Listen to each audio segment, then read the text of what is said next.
Hey everybody, welcome to my usual me, and welcome back to Life is Feudal the MMO. This is the guide to the second major update. Today we're going to cover the second and third parts of the guide. It's going to be the new map and the new systems of territories, wars, and taxes. It's quite a bit of information, so this video might go a little long, but hopefully we can explain it to you. I'm going to try to condense it and make it a little easier to understand. Alrighty, the new map is going to be 3 times the size of the old maps, and Eppeland is on the old map system, so that only has 12 provinces, but this one, the new one, has 32 different provinces. This map is 1,296 kilometers squared, which is, like I said, 3 times bigger than the original map. It is massive. It is huge. It is just crazy, crazy big. So we're going to go ahead. These are all the regions. This is what the names of the regions are. I'm not going to pronounce them. Go ahead and just pronounce them however you like. I'm sure everybody's going to have their own way of saying it. So now this new map is neither green nor is it red. It has both. It has 4 protected areas where PvP is not allowed, which surround the 4 beginning villages. But then you can go out from there and you can go into the red world and claim fiefs, and you can do your battles and whatnot. And everyone's going to have a judgment hour depending on the size. You'll have more judgment hours if you're larger, less if you're smaller. But within the protectorate areas, which are the green areas, you can only put down a personal claim, but you are completely protected from PvP. Now there are 3 different types of territories. There are fiefs, there are provinces, and there is the protectorate.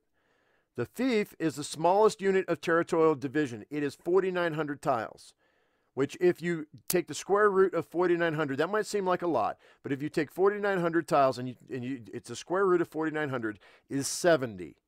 Now, that's just a little bit bigger than a Tier 2 monument. Now, mind you, that's the entire fief. So, that's 70 by 70. So, take 70 and 70 and multiply them together. You're going to get 4,900. That's how many tiles you have. But the town claim is going to be not much bigger. It's going to be 20 by 20, about. But this is a rectangle, so it's going to change a little bit. We're going to show you tomorrow the changes, how it affected the village. I'm going to go live on YouTube, and we're going to show you how that affected my entire village and how the shape changed and how that worked, so you can get an idea of what to expect with your town claim whenever you go into the new world, if you decide to do that. So the entire map is divided into fiefs with a 2-tile unclaimable buffer between them. One fief can be owned by only 1 guild, and all the areas in the fief can be used by the guild to construct buildings that are protected from decay and have designated access rules from them, and so on, blah, blah, blah. The province is 50 fiefs put together. Okay, it can be captured by a guild, and it grants the right for that guild to receive taxes from all the fiefs, but it doesn't provide any additional rights. But those taxes are on top of the additional the taxes that the crown requires from you to keep your upkeep. So you're paying crown tax, and then you're paying an additional 20% on top of that to whoever owns the province. Yeah. It's like that. The Protectorate, guys, is a large zone that contains dozens of neighboring provinces that share the same green game mechanics and limitations. There is no PvP possible in the territory of Protectorates. Only here can players build personal claims, and these claims have a force field that will bump everyone out who's not allowed to enter the personal claim. So once this fills up, once the Protectorate fills up, and everybody has claims back to back, you're going to have a 2-tile radius between the personal claims where you can walk, guys, or you're going to be bounced like a pinball back and forth. Guilds cannot build their monuments and or outposts on the Protectorate land, although they can capture the provinces of the Protectorate land in order to collect taxes from these areas. Once again, if you have a personal claim in the Protectorate, you're paying taxes to the crown. Then someone comes along and and a guild claims the province that the Protectorate is on, then they will also get 20% in addition to the amount of taxes you're paying to the crown. Like I said, it's like that. Territory control and management. Controlling a fief. A guild can claim and control a no man's fief by building a guild monument or an outpost on this fief. A guild can have only 1 guild monument but multiple outposts, thus controlling multiple fiefs simultaneously. Only 1 outpost or 1 guild monument can be placed on a single fief. All right, so you find a fief that's not claimed. You put your monument down. Boom. Okay, that's a Tier 1 monument. that allows you to have an additional fief that you can claim, which you will put an outpost on if you so choose. Well, you're going to have to claim it. Then you will be able to upgrade your monument to tier 2 because you only need one neighboring fief for a tier 2. Then that'll allow you to control 3 if you want, 3 other fiefs, but you only need 2 fiefs to upgrade to tier 3. And then you only need 3 fiefs to upgrade to tier 4. Although at tier 2 you can control up to 3 fiefs. At tier 3 you can control up to 6 fiefs. And at tier 4 you can have unlimited amount of fiefs, so long as you can support them, that you can control. Okay, and it says, in case of losing monument tiers, currently owned fiefs will not lose their ownership, even if the total amount of controlled fiefs is above the allowed limit. But this guild will not be able to claim and capture new fiefs.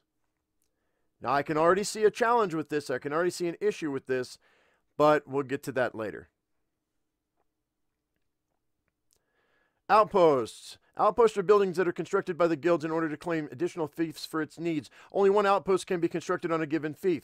Outposts produce resources in an automated manner for their owners to gather. Outposts must be supported by sacrificing gold, silver, or copper coins. So you're going to have to pay coins to your monument. You're also going to have to pay coins to your outposts in addition to that. So trading posts now act as outposts too, in the manner of how they can be used to claim fiefs, how they can be upgraded, and how much coins they require for the support. Now, this is really weird because our trading post on Eppeland is is on the property. It's right next to the town claim. Will it be destroyed in the update? They're going to destroy all outposts in the update. Does that mean they're also going to destroy trading posts? If that's the case, then our people are going to have to claim another fief to put a trading post on, which is going to be away from the property, which means we're going to have to travel to our trading post in another fief to be able to put it up, to be able to sell anything. Otherwise, we have to go to Central City in Eppeland. If that's the case, that's pretty bogus. Outposts can be upgraded up to the 3rd level. Upgraded outposts provide a faster production rate, require more time to claim, and are more resistant to damage. What is more important, successful claim of the outpost does not change the ownership of the outpost, but just lowers its level by 1. Thus, a level 3 outpost must be claimed 3 times in the course of a few days in order to actually be captured by attackers. Outpost upgrade levels provide the following benefits. Level 1 outpost is approximately a quarter the normal resources production speed. Level 2 is about half the production speed. Level 3 is full production speed, and the level of the outpost also provides an additional possibility to issue the instance battle challenge for control of the province it's placed in. Now, if you don't support your monument or your outpost every day, if it has enough durability, it's going to get damaged 55%. That's on the server tick every day, which is, it varies depending on the time, depending on the day. So sometimes we've noticed when we were playing before, it's not a set time. It's within a few hours of the day, but it's not a set time. Hopefully it's a set time now, so we kind of can gauge when we need to actually get things done. But before, it was kind of random. All right, if you don't support a monument or outpost, if it has enough durability, it will get damaged 55% on maintenance. If there's not enough durability, it'll be degraded on maintenance. After that, the durability will be full again. If an outpost or monument has level 1 and doesn't have enough durability, in case it wasn't supported, it will be destroyed on maintenance. So, if you have a monument that is tier 3, okay, and you don't have enough money to put into the monument, it will get downgraded, it will get damaged to 55%. After 2 days, it will get downgraded to tier 2, but it'll be full strength. Then you'll have an additional 2 days before it gets downgraded to level 1. Now, here was the issue I was talking about earlier. So here is the exploit. So you go and you get a monument and you got it all the way up to level 4, and you get, say, I don't know, however many fiefs you want. Let's say you want 10, and you have 10 outposts out there, and they're producing your resources. But you decide all of a sudden you don't want to pay as many taxes as you've been paying. So what do? You go ahead and you let your monument slide, and you don't pay your monument tax, and it gets downgraded over the course of a few days to level 1. Now you don't have any buffer If you let that monument slide again and you forget to put money in there, you're going to lose your monument. You'll lose everything. But you won't be paying nearly as many taxes as you would if you had a level 4 monument, if that makes sense. Now, you're not going to lose any of your outposts because all of those fiefs are still yours because you already claimed them, but you have the ability to be able to downgrade your monument to level 1, and you won't have to pay as many taxes if the system is the exact same as it was before, because the higher the tier of the monument, the more taxes you have to pay. Do you see the problem? All right, so it does say if you support damaged monuments or outposts, it'll be repaired every maintenance at 4% its maximum durability each in-game day, which if you had let it slide for 1 day, it'll take 13.75 days, if the math is right, for you to get back up to full strength. Province ownership. Every province can be captured and controlled by a guild. In order for a certain guild to get control over a province, it must issue and win an instance battle against the current owner of the province. Unclaimed provinces still need to be challenged by an instance battle, but attackers will be granted with an auto win. So anybody can claim a province right off the bat. That's going to happen first day. Guarantee you, 100% will happen first day.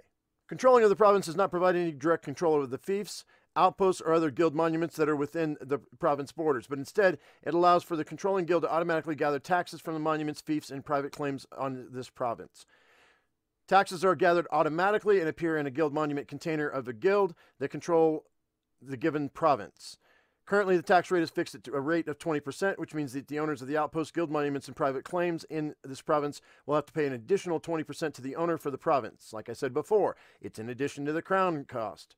For instance, a certain guild pays 1 silver coin per in-game day for their outpost support. They will have to pay 20 additional copper coins to the guild that currently owns the province. Note, if there are not enough coins for the support and tax, outposts and monuments on the fief will be downgraded, damaged, and eventually destroyed by the game with each missing payment. To see taxes that your guild will get, press taxes button on the monument window. Right here, press taxes on the monument window. And then this is an example of how you're going to see how many taxes are owed by each individual guild. Guild Judgment Hour or Guild Prime Times. It's a new concept that we've introduced in an attempt to create one unified world for players across the globe that live in different time zones, thus want to have the most PvP action during the evening prime times. Each guild, upon its creation, must pick 3 primetime windows out of the 6 possible. Those primetime windows are China, Moscow, UTC, Brazil, US East Coast, US West Coast. Guild leader must pick the first, second, and third prime times in order of priority, where the first prime time is the most strong prime time of his guild. The selection of the prime times can be changed by the guild leader at any time, but with a 7 real-life day timeout before the change actually kicks in. So this is what it's looking like, guys. So you have a guild name, your tag, and then your first, second, and third prime times, however you choose. And it says however what makes most sense to your guild, but you can put whatever you want in there. Doesn't matter. During the primetime window, the Guild Judgment Hour becomes active, making the guild and its assets vulnerable to the hostile PvP activities, raids, outpost capturing, claiming, instance battles, and for provinces. Depending on the rank of the guild, its Judgment Hours become more frequent and longer in duration according to the following scheme. Right here, y'all. So 10th rank, you're only going to have, so it's the smallest guilds available. It's going to have only one one weekend primetime hour. And then go all the way up to the biggest guilds, guys. You're going to have 2, 4, 6 during 6 hours during the week and 9 hours during the weekend. So it's going to be 2 hours. It says primary, secondary, tertiary, primary, secondary, tertiary. So they changed this since the last video I made. So they actually added this. They split it between weekdays and weekends. So yeah, they've added more. Guild rating of a guild is calculated based on the amount of assets the guild controls. Unmovable objects, movable objects, items in the warehouse, along with the amount of fiefs and provinces the guild controls. All count toward the guild ranking. Thus, the bigger, the richer, the more influential the guild is, the more power it must field to protect itself and its assets. Ideally, such a guild must have a good presence in multiple time zones. Though the guild rank calculation works in that way, is about 50% of the guilds will not go above the 8th rank. Thus, small and weak guilds will be less vulnerable in general, and only really big and ambitious guilds will have to worry about presenting themselves in multiple time zones. So about 50% of the guilds that, according to their calculations from what they've seen, will be above the 8th rank. Capturing territories. Once first unclaimed and neutral fiefs and provinces are claimed by guilds, they can contest for the ownership of those lands. Capturing a fief and outpost raid mechanics. All right, in order to capture a fief, the offending guild should claim the outpost of the defenders that is placed on the targeted fief. In order to do so, attackers must do the following steps. They have to have a level 3 outpost, which is bordering on the fief they want to capture. The guild that owned the attacked fief must have an active guild judgment hour at the given moment, and the attackers have to use initiate a holy judgment ability on their level 3 outpost to make it a burning outpost with a holy judgment fire. It'll be marked on the map with the torch icon. Now, that will make their own fief and all the bordering fiefs and buildings on these fiefs to be vulnerable to siege damage, destruction, and capturing for the next 2 hours. Now, attackers need to use claim outpost ability to initiate the claim process and prevent defenders from interrupting the process. If the attackers succeed, a level 2 or 3 defender outpost will lose 1 level, but the outpost and fief will still be owned by the defenders. If it's a level 1 outpost, it will change ownership and will belong to the attackers along with the fief that it stands on. Now, an outpost cannot be claimed for the next 3 hours after someone has used the claim outpost ability on it. After successful claiming, the outpost cannot be upgraded for the next 3 days, and outposts cannot be destroyed with an ability nor by inflicting the damage. The only way to destroy an outpost is to stop its support and let it decay. You have to keep in mind that initiating holy judgment on your fief will be considered a hostile action toward all of the neighboring fiefs, so some other guilds may not like that, and they may try to attack your outpost and extinguish it to save their fiefs from the vulnerability that you've triggered. Now, it's a 2-hour window for them to come in and destroy that outpost because you're a threat to everybody around you. In order to capture the main fief of the guild, with the guild monument on it, attacking the guild must make sure that they've downgraded the guild monument to tier 1 by capturing all the fiefs that are bordering the main fief. Once the defender's guild monument is downgraded to tier 1, attackers should follow the normal flow that is provided above in order to raid and destroy the defender's guild monument. If a guild monument tier doesn't allow the guild to capture more than 1 fief, then after a successful level 1 outpost claiming, the outpost will be destroyed except fiefs bordering with the guild monument. Capturing a province. The instance battle mechanics. All right, guys. So if you want to capture a province from someone, you have to be in a state of war with the guild currently owned the targeted province.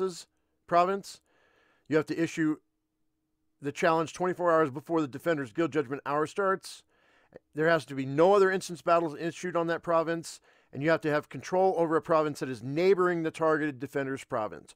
Or you have to control a fief with a level 3 outpost in the targeted defender's province.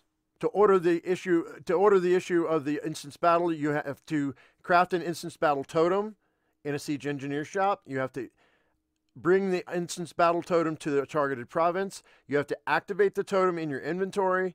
Then you have to, and then on the map that appears, select and submit the province or fief with a level 3 outpost that will be the source of the attack and the wager at the same time. So you have to put up a wager of your own, and if you win, you'll gain the control of the province. But if you lose, then the people who own the province that you attacked will get